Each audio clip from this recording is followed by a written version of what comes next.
Final score, Wisconsin 97, Purdue 93. The currently unranked Badgers now have 4 wins over teams ranked in the top 11 of the net. 3 of those wins came on the road. Meantime, the preseason number 1 Boilermakers just finished tied for 6th in the Big Ten with 5 losses on the season inside Mackey Arena. What's the more surprising of those 2 sentences? Good setup. In the here and the now, it's Wisconsin. But if we went back to the start of the season, it would be Purdue, which continues to baffle. I don't know what's going on. I want to talk about both teams equally, but let me just go into Purdue first. I don't get what's happening here. This team is too veteran-laden, talented, well-compensated, even for Purdue's level. Those guys aren't taking massive discounts, okay? I don't get it. 5 losses at home in the same year, preseason number 1 team. Braden Smith, not going to be a first-team All-American, not going to be a second-team All-American. I guess I got to see what he does in the tournament for the rest of this month if he can get on third-team All-American. Just weird. By the way, might leave college basketball as the NCAA's all-time assist leader, but did not lead the Big Ten in assist in his senior year of college. That goes to Jeremy Fears. Still the second best offense in the country per possession, according to Ken Palm, adjusted for competition. 39th in defense. 8th overall at Ken Palm. That's not bad. But if you've watched this team, if you've actually watched the games over and over and over again, it has either slow starts, missed opportunities in the second half. Purdue has now dropped 4 of its final 6 to end the regular season.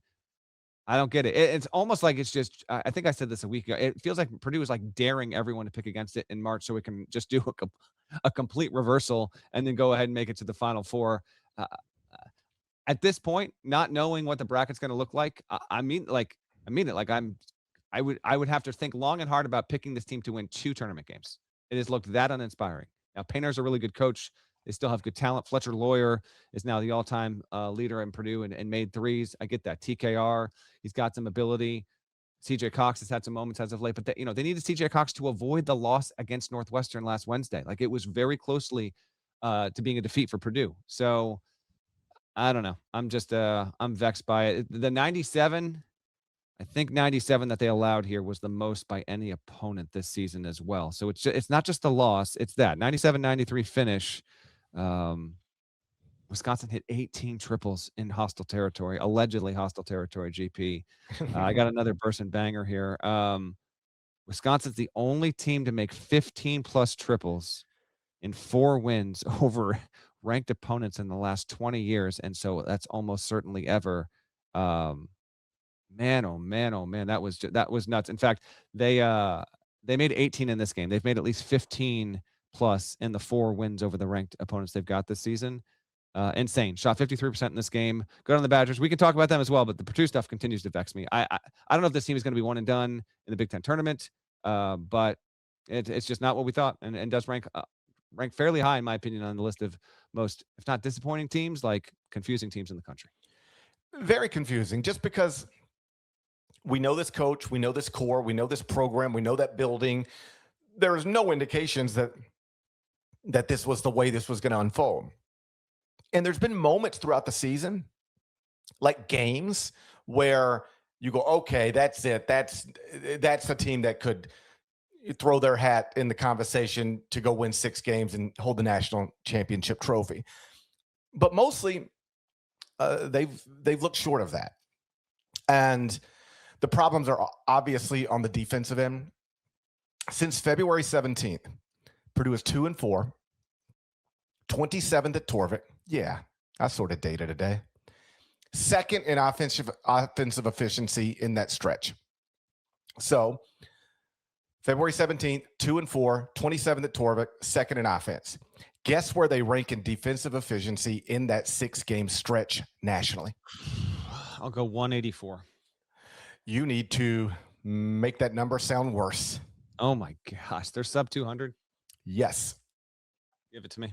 228.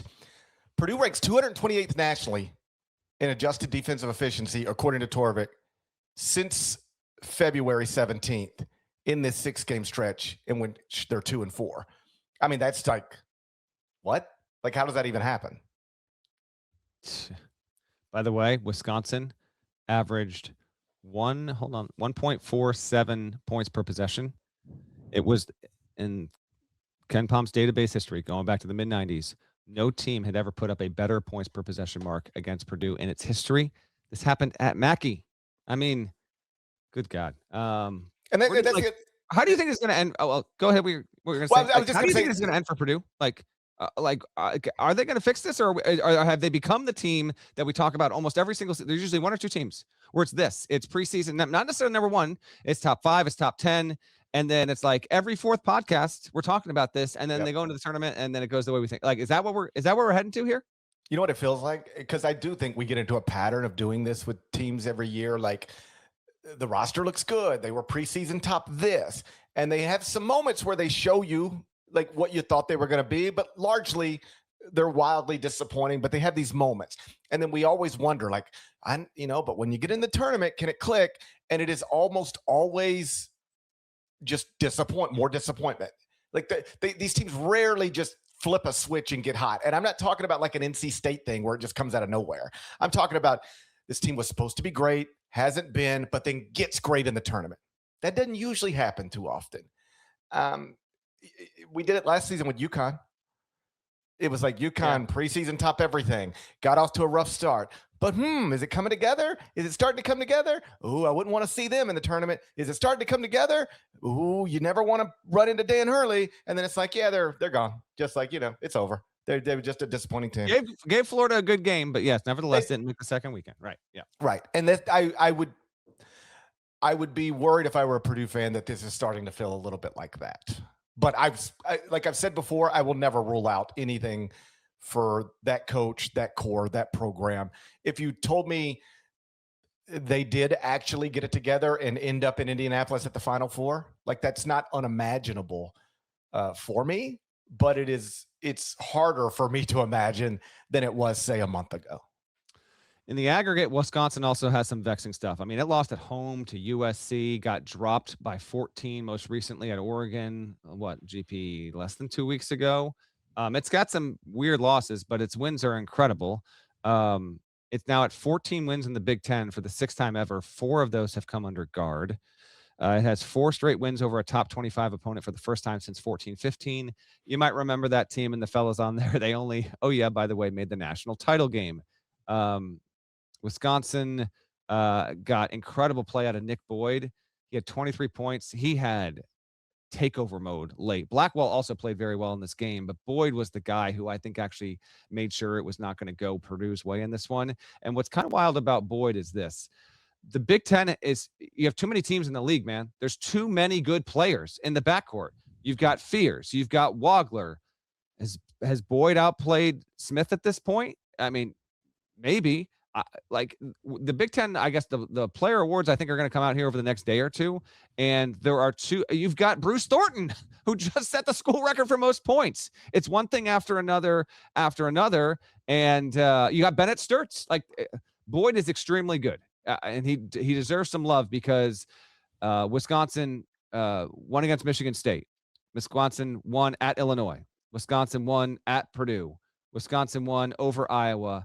I don't know where he fits in this mix, but he's been one of the better players in the country this season. And the Big Ten just has straight up too many really, really good guards in the conference this season. I just wanted to give him a little love because he was key in this game.